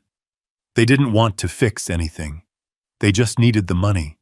They needed to run. I knew Peterson had my investigators watching them. I knew they were trapped. I nodded slowly, putting my hand to my head, as if I was overwhelmed by all the noise. It's all so much. So fast. The house, the money. I don't feel well. I walked slowly to my old sputtering kettle and filled it with water from the tap. My hand was perfectly steady. I put it on the stove and turned on the gas. The click, click, click of the igniter was the only sound in the room. Nathan was vibrating with impatience. "Dad, the phone, please call the bank." I turned and looked at them. Two predators caught in a trap, now trying to sweetly coax the hunter into letting them out. I smiled. A simple, grandfatherly smile. The kettle hissed as it began to heat up. "Sit down," I said softly, gesturing to the old mismatched chairs at my kitchen table. "Both of you. You look terrible."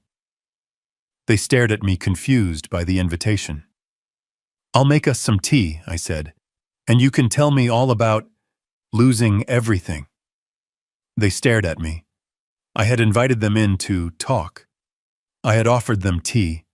I, the confused old man who had just accidentally frozen their $200,000 line of credit. The kettle on the stove began to hiss a low-rising shriek that filled the small kitchen.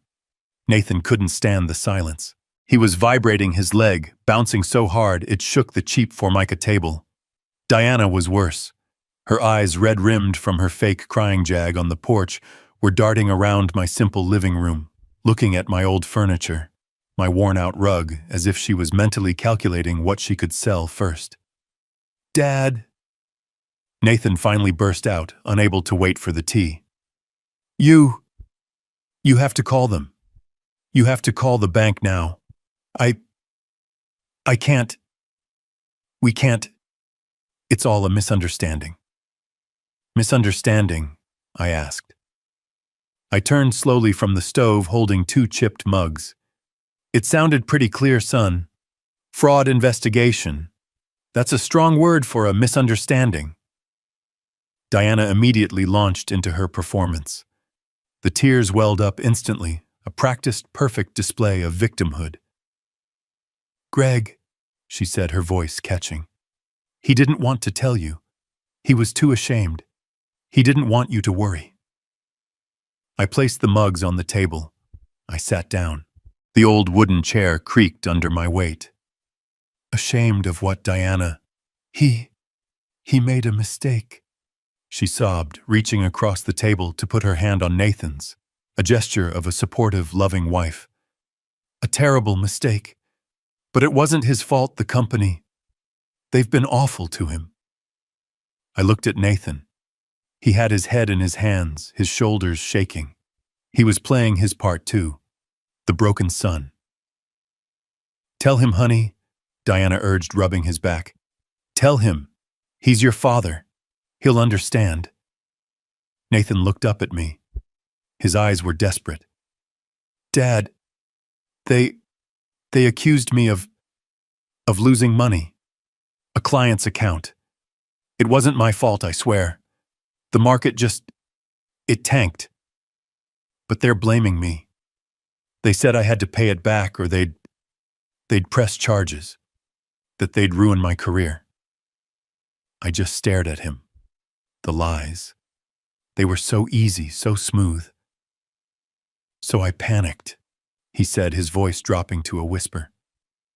"I didn't know what to do. That's why I asked you for the line of credit.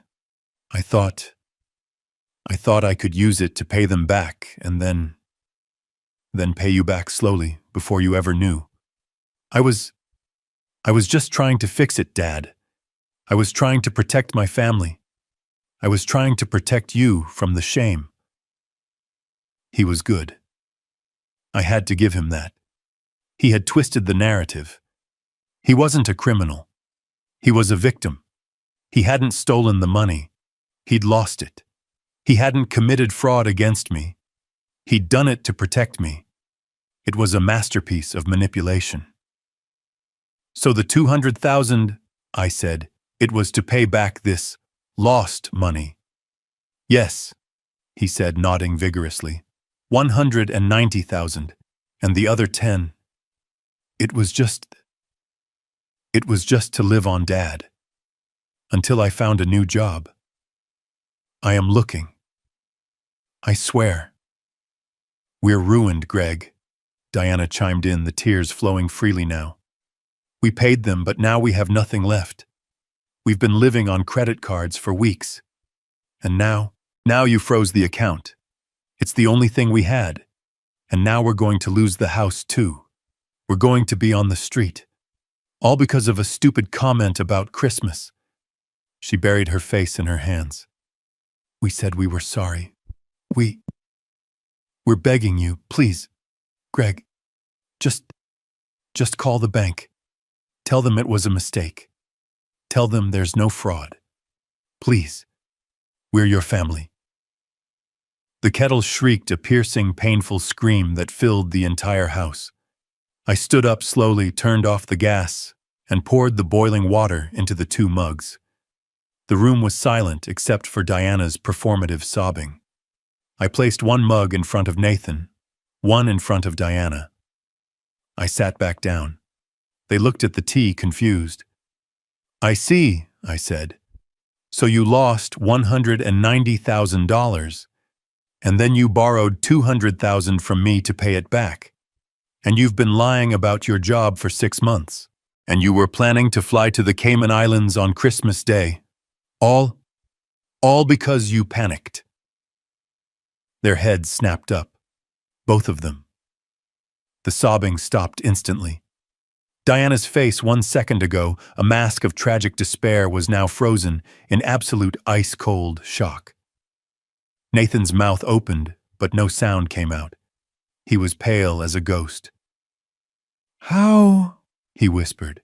How did you know about the Caymans?" "Embezzlement," I said.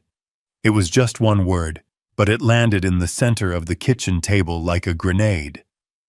"What?" Diana breathed. "Embezzlement." I repeated, my voice as calm and flat as a frozen lake. "That's the word you're looking for, Nathan. Not lost money, not a mistake. The word is embezzlement. You stole $190,000 from your client's escrow accounts over a period of 12 months. Your company didn't ask you to pay it back. They caught you, and they were preparing a criminal case that would send you to prison for 10 to 15 years. Nathan stopped breathing. He was staring at me, his mind clearly racing, trying to understand how this was possible. How could the senile old man... "And you," I said, turning my gaze to Diana. "You didn't just find out. You were in on it from the beginning. You were the one who researched non-extradition countries. You were the one who booked the one-way tickets. You were the one who planned to abandon your own 7-year-old daughter here on Christmas Day while you and this thief ran away to a beach, leaving me to clean up your mess, leaving me to pay the $200,000 debt you'd racked up on my name. You, Diana stammered, her face contorting from shock to pure, unadulterated rage. You've been spying on us, You're sick. Nathan, he's lost his mind. He's been spying on us. She grabbed her phone from the table. She fumbled with the lock, her hands shaking, and then aimed the camera at me. She was recording. You see, she shrieked, her voice now loud, performing for the video. You see what I told you? He's paranoid. He's delusional. Greg, you are a sick old man. You're obsessed with us. She panned the camera around my small, simple kitchen. He lives like this in this dump, and he thinks he knows about Cayman Islands. He's tracking us. He's insane, Nathan. This is it. This is the proof we needed. Nathan was still frozen, his brain unable to catch up. Mom, what? How? This is perfect, Greg. Diana screamed, her eyes wild, a terrifying, triumphant smile spreading across her face. She thought she had me. She thought this was her moment. She thought my paranoia was the final piece of evidence she needed to prove I was incompetent. She believed in her arrogance that she had just won. She's right, Nathan, Diana said, her voice dripping with venomous pity. Your mother is deeply unwell. We were right to file the petition. He needs help. I just watched her. I let her finish. I let her dig her own grave right there in my kitchen. When she was finally done, panting, holding her phone up like a weapon, I took a calm sip of my tea. Are you done? I asked. She glared at me. That was a very good performance, Diana, I said. Very convincing. The desperate, concerned daughter-in-law, worried about my mental health. I smiled, a smile that didn't touch my eyes. Tell me, I said, leaning forward, is that the same performance you were planning to give at the emergency guardianship hearing, the one you have scheduled for tomorrow, December 26th at the Travis County Courthouse? The phone in Diana's hand wavered. The color which had rushed to her face in a furious blush drained away completely. She stared at me, her mouth open. The one, I continued, where you were going to present sworn affidavits from your friends stating that I'm senile. The one where you were going to use my dollhouse as proof of my regression to childhood. The one where you were going to get a judge to grant you power of attorney so you could have me committed to a nursing home and liquidate my assets. Diana's phone clattered from her trembling hand onto the table. Nathan finally made a sound. It was a low, choked gasp. He looked from me to his wife, and in that instant he understood. He understood that she hadn't just been planning an escape. She had been planning my execution. How? Diana whispered, her voice barely audible. How do you know that? Because, I said, I'm not a retired factory foreman. I stood up. I walked across the living room to the back wall, the one covered by an old faded bookshelf filled with Clara's gardening books. Mom, what are you doing? Nathan asked, his voice shaking. I put my hand on the side of the bookshelf and pushed. With a soft hydraulic hiss that was utterly silent in the small house, the entire bookshelf, books, shelves, and all swung inward, revealing a dark staircase leading down into the concrete foundation. Nathan and Diana just stared, their faces a mask of complete and total disbelief. You have a basement, Nathan stammered. This house is on a slab. Appearances can be deceiving, son, I said. I turned and looked down the stairs, into the darkness. Paul, I think our guests are ready. Footsteps. Heavy, measured footsteps coming up the stairs. A moment later, a man emerged into the light of my kitchen. He was in his late 60s like me, but he wore a perfectly tailored three-piece suit. He was holding a thick, leather-bound briefcase. It was my friend, my lawyer, my partner. It was Peterson. "Paul," Nathan whispered. He recognized him. He'd met him at Clara's funeral, introduced as an old friend from the factory. "Hello, Nathan," Peterson said. His voice was polite, but his eyes were chips of ice. "Diana." "What? What is this?" Diana demanded, finding her voice. "Who are you? What is going on?" "This," Peterson said, "is what you'd call a change in circumstances." He stepped aside, and two more men walked up the stairs behind him. They were not lawyers. They were tall, they were built, and they were wearing the unmistakable dark blue windbreakers of the Austin Police Department's Financial Crimes Division. Diana saw them.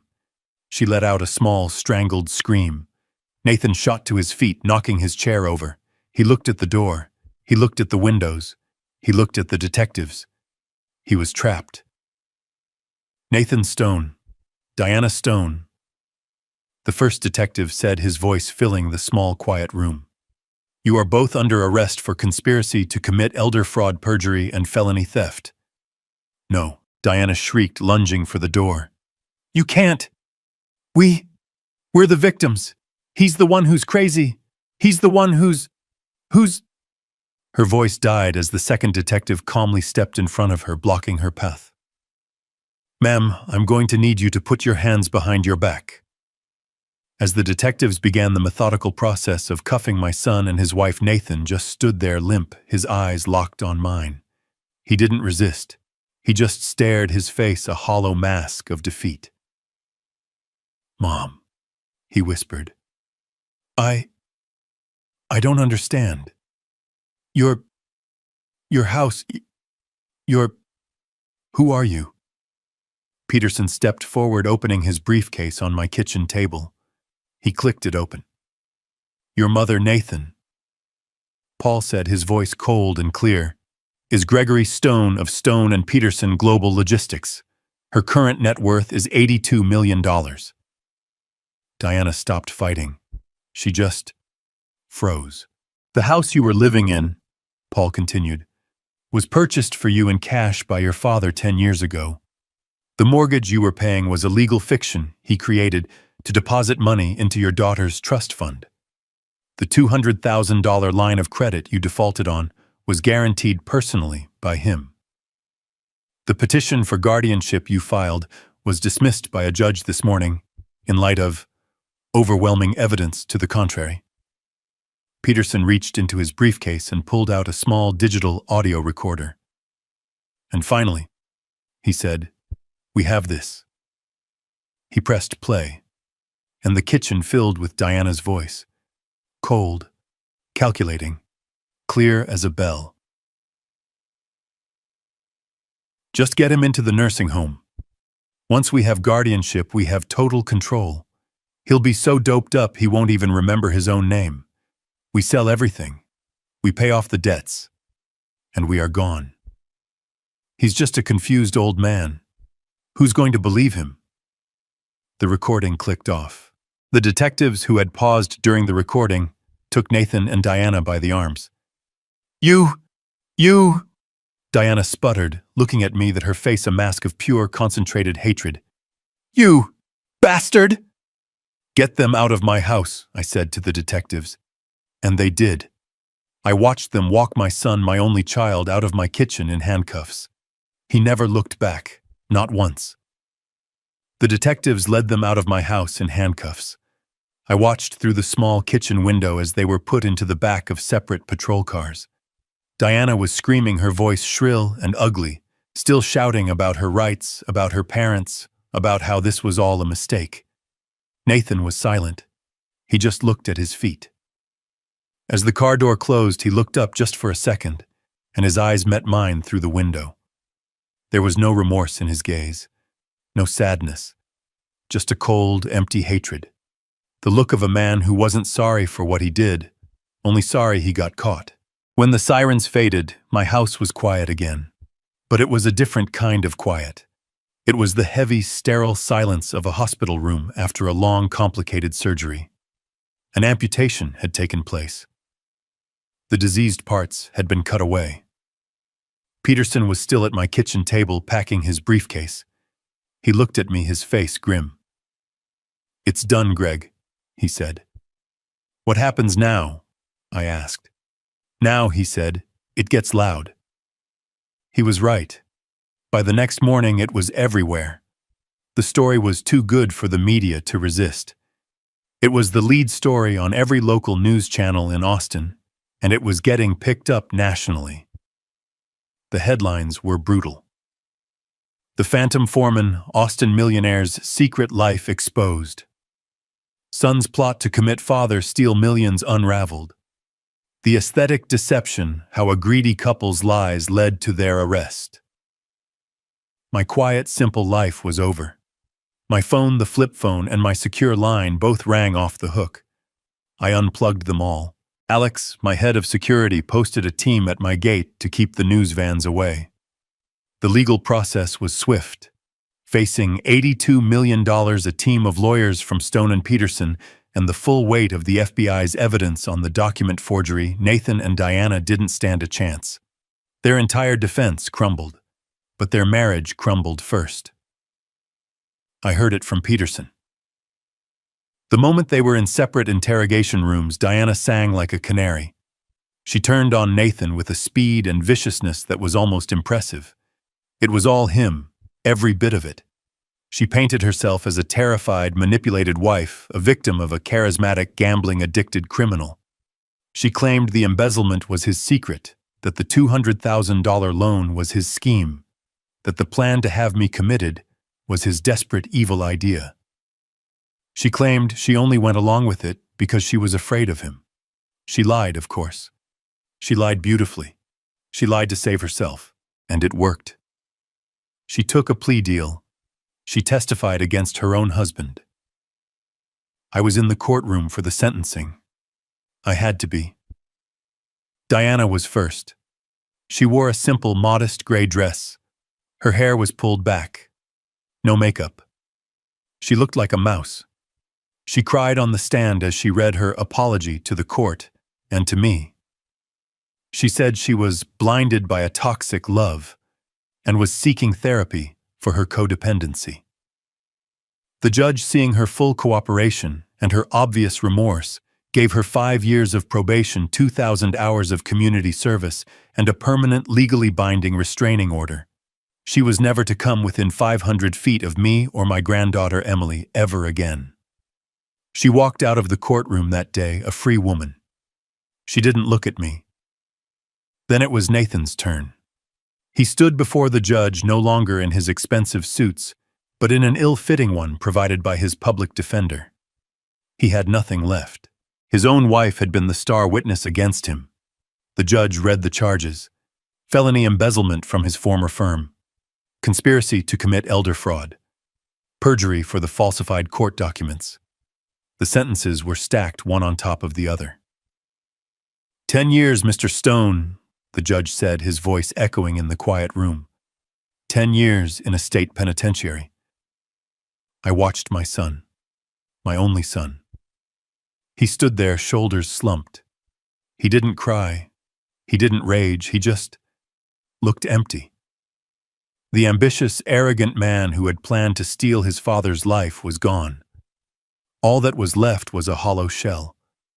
They led him away in chains, and I felt nothing. Not sadness, not anger, not even victory. I just felt empty. The amputation was complete. The cancer was gone. But the space where my son used to be was now just a void. I walked out of the courthouse, the media shouting my name. I ignored them all. I got in the car with Peterson. "It's over," I said. "Almost," he replied. "We have one last piece of business, the most important one." He was right. The next day I was in Peterson's office. Not my hidden command center, but his real office on the 50th floor of the Stone and Peterson Tower downtown, the one with views overlooking the entire city. The girl, I said. Emily. Paul nodded. He slid a folder across the vast mahogany desk. Her trust fund. The one you've been paying into for 10 years with Nathan's fake mortgage payments. What's the damage? None, Paul said. It's completely insulated. It was never in Nathan's name and Diana has no claim to it. It is solely legally and untouchably in Emily Stone's name to be accessed by her on her 21st birthday. Her mother, I said. Diana, the restraining order is good, but she's still her mother. She'll find a way to manipulate her. She'll get her hands on that money. Not if we act now, Paul said. I looked at the folder. The account was now worth just over $430,000. It was the only good thing to come out of Nathan's decade of lies. I want it locked down, Paul, I said. I want a legal firewall built around that money so high that Diana can't even smell it. I want a co-trustee appointed, a professional, someone from the bank, someone who answers only to me. Diana is not to have any signatory rights. No access, no information, nothing. That money is for Emily, for her education, for her future. It is not and never will be for her mother. Peterson nodded, already making notes. Consider it done. We'll file the motion with the court this afternoon citing Diana's felony conviction and the restraining order. No judge in this state will argue. Good, I said. I stood up and walked to the vast floor-to-ceiling window. I looked down at the city of Austin, my city. It was all finally done. Nathan was in prison. Diana was a convicted felon disbarred from my life. Their marriage was over. And Emily, my granddaughter, she was finally truly safe. Safe from them.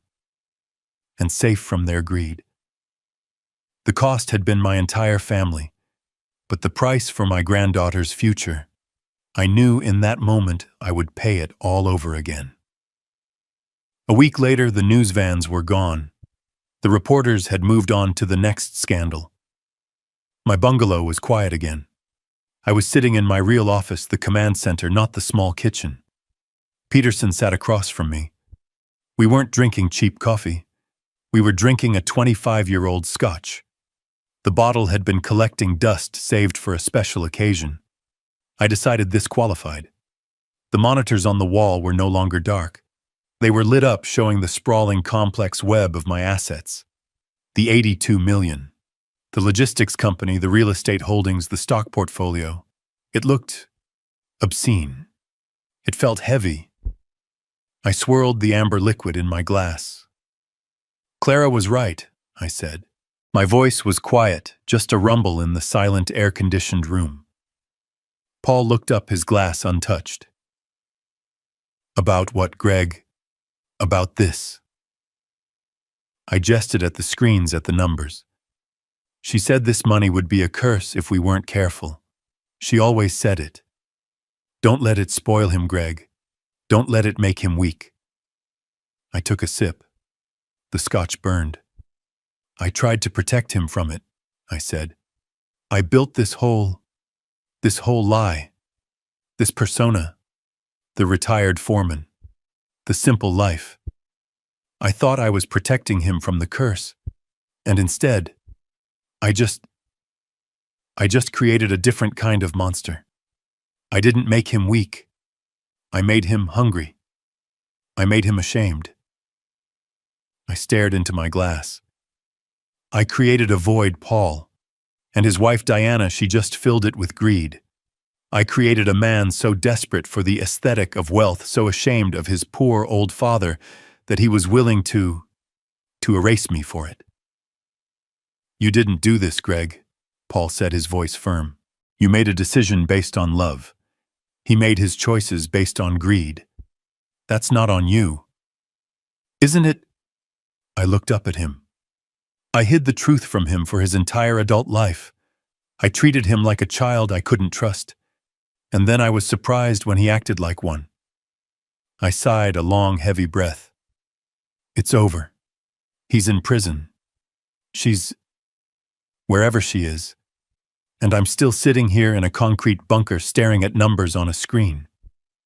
Clara was right. It is a curse. Then break it, Paul said simply. I looked at him. What? Break the curse, Greg. You're 70 years old. You've been hiding for 15 years. You've been pretending to be a ghost in your own life. What's the point? What are you saving it all for? For who? He was right.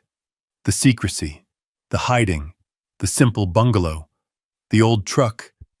It was all a performance, and the audience was now in prison. The show was over.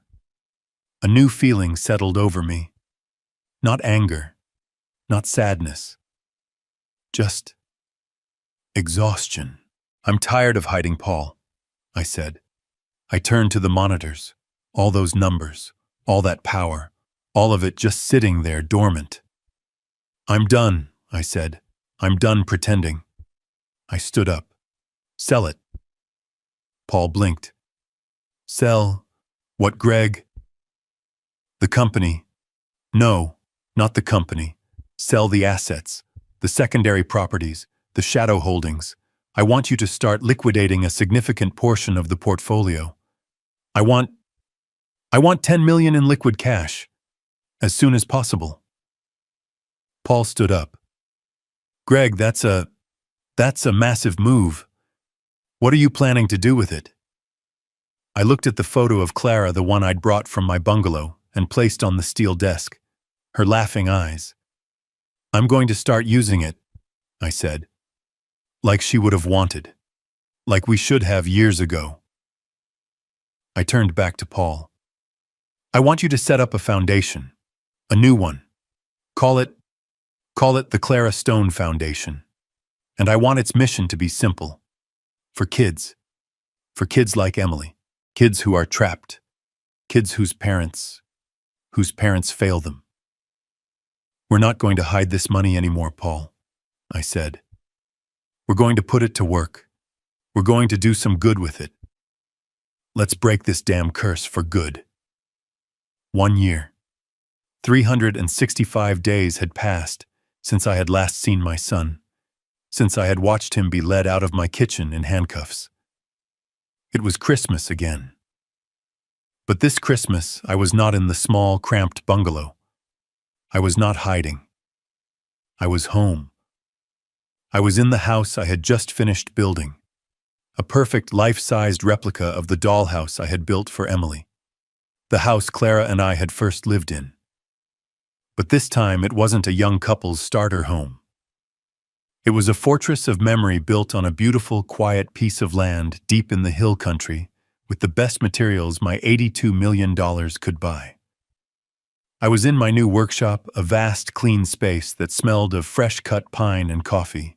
The windows looked out over a valley covered in a light dusting of snow.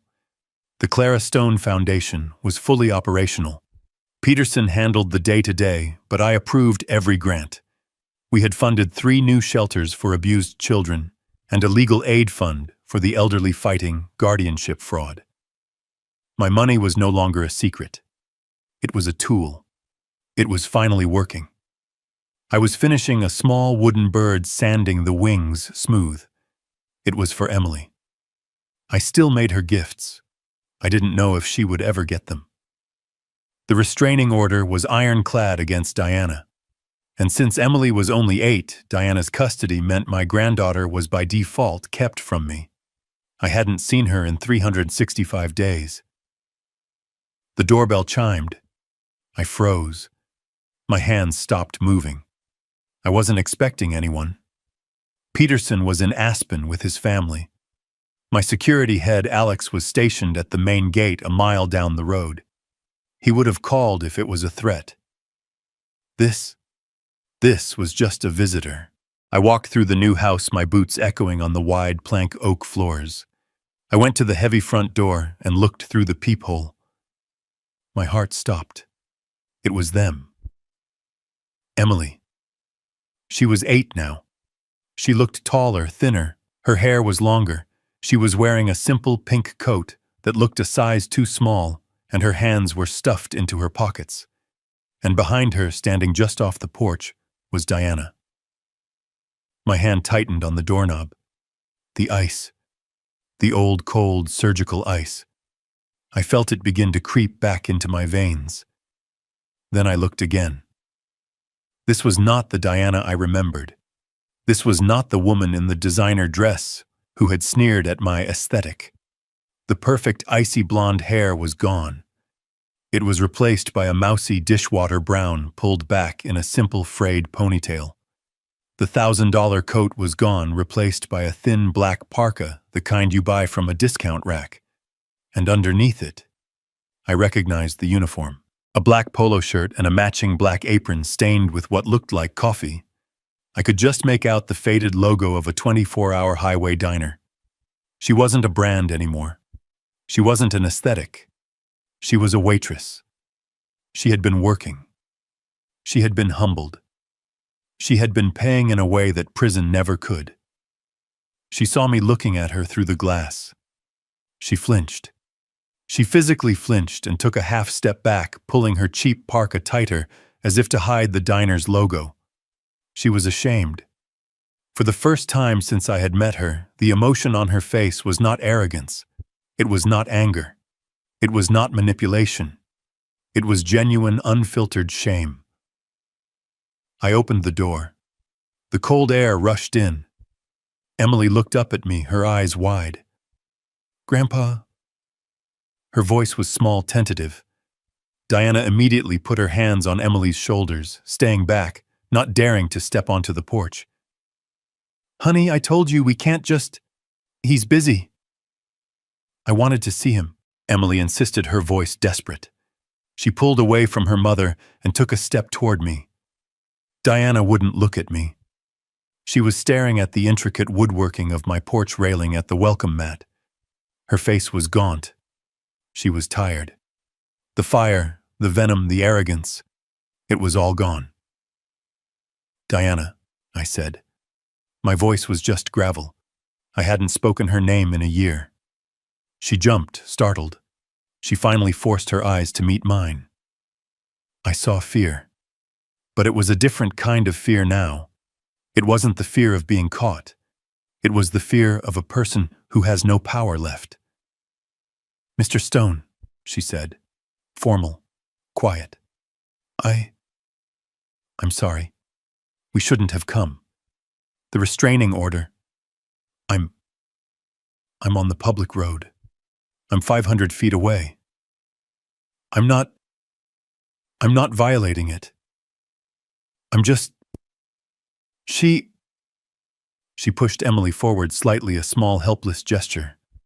She wouldn't stop asking, Diana whispered, and her voice cracked. "She misses you. I told her I would just ask. That's all. We'll go. I'm sorry to bother you." She started to turn, reaching for Emily's hand. "Come on, Em. Let's go." And I just stood there, watching them. The woman who had tried to have me buried alive. The woman who had helped my son plan my financial and social execution. The woman who was now working double shifts at a diner to pay off her court-mandated restitution. And my son, Nathan. He was in a low-security prison working in the library. He was taking accounting classes. He wrote me letters. One every week. I hadn't opened a single one. They were in a box in my office right next to the original plans for this very house. The cycle of pain. It was standing right here on my porch. I could close the door. I had every right to. I could call Alex. I could call the police and have her arrested for violating the spirit of the restraining order. I could let them walk back down the long, cold driveway to whatever beat-up car she drove now. I could keep the ice. I could hold on to the victory. I looked at Emily. She was looking at me, her face crumpled with the familiar disappointment of a child who never gets what she wants. She was the only one who was truly innocent. She was the one who had lost her father to prison, her mother to poverty and shame, and her grandfather to an anger she couldn't possibly understand. All because of this. All because of the money. Clara's voice a whisper from 20 years ago. Don't let it be a curse, Greg. Don't let it just be about winning. If I closed this door, the curse would continue. The hate would continue. The ice would win. Diana was already walking away, pulling a reluctant Emily with her. It's cold outside, I said. My voice sounded strange even to me. It wasn't the voice of the CEO. It wasn't the voice of the angry father. It was just a voice. Diana stopped. She turned around slowly, her face a mask of utter disbelief. The light snow was starting to stick to Emily's hair. I didn't smile. I didn't open my arms. I didn't say, I forgive you. I didn't say, it's okay. I just looked at them. The broken woman and the innocent child. I stepped back from the door. I opened it wider. The warm air from my house, smelling of the fresh pine I had on the fire, and the hot chocolate I was making spilled out onto the cold porch. I'm making hot chocolate, I said. Come in. Greg's story is a powerful lesson in how appearances hide the truth. He pretended to be poor to protect his son from the curse of wealth, only to discover that the shame of poverty and the hunger for status corrupted his son just as badly. It shows that the people most obsessed with the aesthetic of success are often the ones hiding the deepest moral and financial failures. This story reminds us that true value is not measured by a bank account or a luxury car, but by dignity, honesty, and the strength to protect yourself even from the people you are supposed to love. What would you have done if you were in Greg's shoes? Let me know your thoughts in the comments below, and if you believe that justice must be served, hit that like button and subscribe for more.